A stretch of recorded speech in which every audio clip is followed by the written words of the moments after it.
पश्चिम बंगाल की सियासत में एक बड़ा भूचाल आ गया है, जिसने चुनाव से ठीक पहले राजनीतिक समीकरण को हिलाकर रख दिया है। एक नया गठबंधन, एक नई रणनीति और सीधा निशाना ममता बनर्जी का जो मजबूत वोट बैंक है उस पर। जी हां, बंगाल की राजनीति में अब मुकाबला सिर्फ दो दलों के बीच नहीं रह गया है, बल्कि एक तीसरा मोर्चा भी मजबूती से अपनी जमीन तलाशने निकल पड़ा है। सवाल ये है, क्या ये नया गठबंधन ममता बनर्जी के लिए खतरे की घंटी है? क्या मुस्लिम वोट बैंक में सेंध लगने वाली है?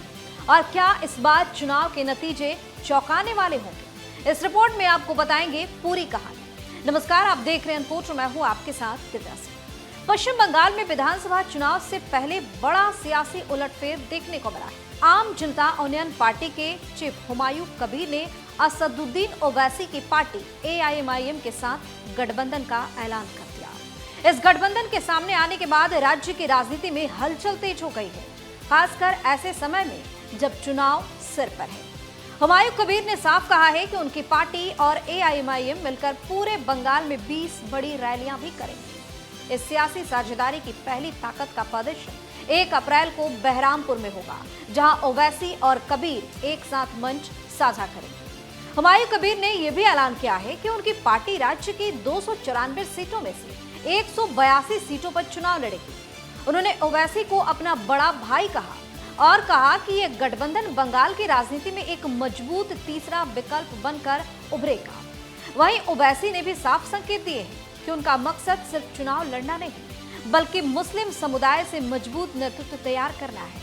उन्होंने कहा कि सीटों का बंटवारा तय हो चुका है और यह गठबंधन आगे भी जारी रहेगा। अब सबसे बड़ा सवाल, इस गठबंधन से किसे सबसे ज्यादा खतरा है? राजनीतिक जानकारों की माने तो इसका सीधा असर ममता बनर्जी और उनकी पार्टी पर पड़ सकता है। दरअसल पश्चिम बंगाल में मुस्लिम वोट बैंक लंबे समय से TMC के साथ रहा है, लेकिन AIMIM की एंट्री और अब हुमायूं कबीर के साथ गठबंधन इस वोट बैंक को प्रभावित करने की कोशिश है। यही वजह है कि इस बार ममता बनर्जी के सामने सबसे बड़ी चुनौती अपने पारंपरिक वोट बैंक को बचाए रखने की है। अगर चुनावी गणित पर नजर डालें तो मालदा और मुर्शिदाबाद, जिसे इस गठबंधन के फोकस में है, इन दोनों जिलों में कुल 34 सीटें हैं और यहाँ मुस्लिम वोटरों की संख्या काफी ज्यादा है। पिछले चुनाव में इन इलाकों में TMC का दबदबा देखने को मिला था, लेकिन अब यही इलाके नए गठबंधन के निशाने पर है। मालदा में 12 सीटें हैं, जहां पिछली बार TMC ने 8 और बीजेपी ने 4 सीटें जीती। वहीं मुर्शिदाबाद की 22 सीटों में से 20 पर TMC का कब्जा था। यानी साफ है, अगर यहां वोटों का बंटवारा हुआ तो सबसे ज्यादा नुकसान ममता बनर्जी को हो सकता है। ओवैसी की रणनीति भी काफी हद तक साफ है। बिहार में उन्होंने कम सीटों पर चुनाव लड़कर असर दिखा दिया।